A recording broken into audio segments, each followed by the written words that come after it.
The main car on the Land Rover stand at the Paris Motor Show this year is, of course, the new Range Rover. And here it is in all its glory. And I think designer Jerry McGovern has done a fantastic job of making it look like the original.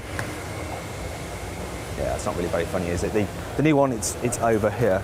Now, I must say, I was a little bit worried. I'll just go over this side because we've got another guy filming. I was a bit worried at first when I saw pictures of the car because it's lost its bluff front and that gave it the road presence of a tank. But here in the metal, I quite like it, you know. I think it's still got plenty of drama, and if I was to cover up this badge, there's still enough classic Range Rover design cues over this car that you'd be in no doubt of what vehicle it is.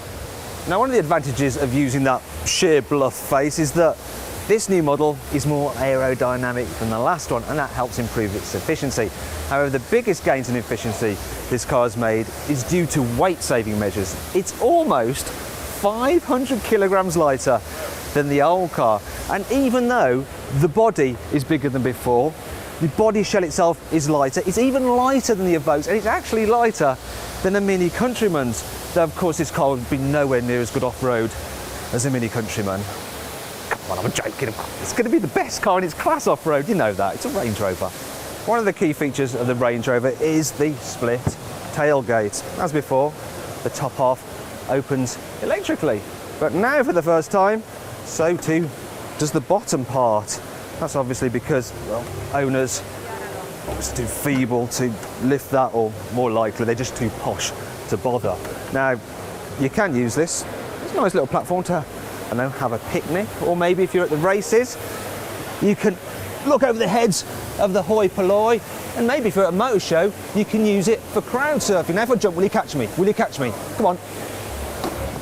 The Range Rover has always been a luxurious car to travel in, but this one is even more palatial because it's got a slightly longer wheelbase, so there's now more room in the back than before. And as you can see, it's very popular with other people at the motor show.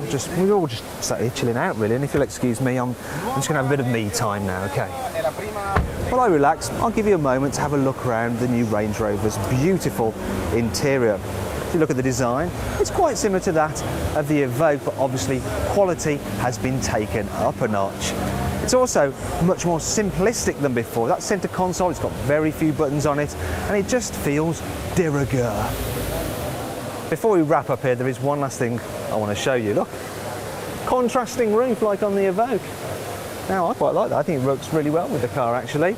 Other things you need to know, well, the new Range Rover will go on sale next year, priced from about £64,000. Engine choices, you'll be able to get supercharged V6 and V8 petrols. There'll be a V8 diesel and a V6 diesel, which will be capable of 30 miles per gallon. No, it won't. It'll be capable of 40 miles per gallon. Even I can't believe it. I got confused. It'll also do less than 200 grams per kilometre of carbon dioxide. However, there will also be a hybrid version, obviously for the diesel-hating American market.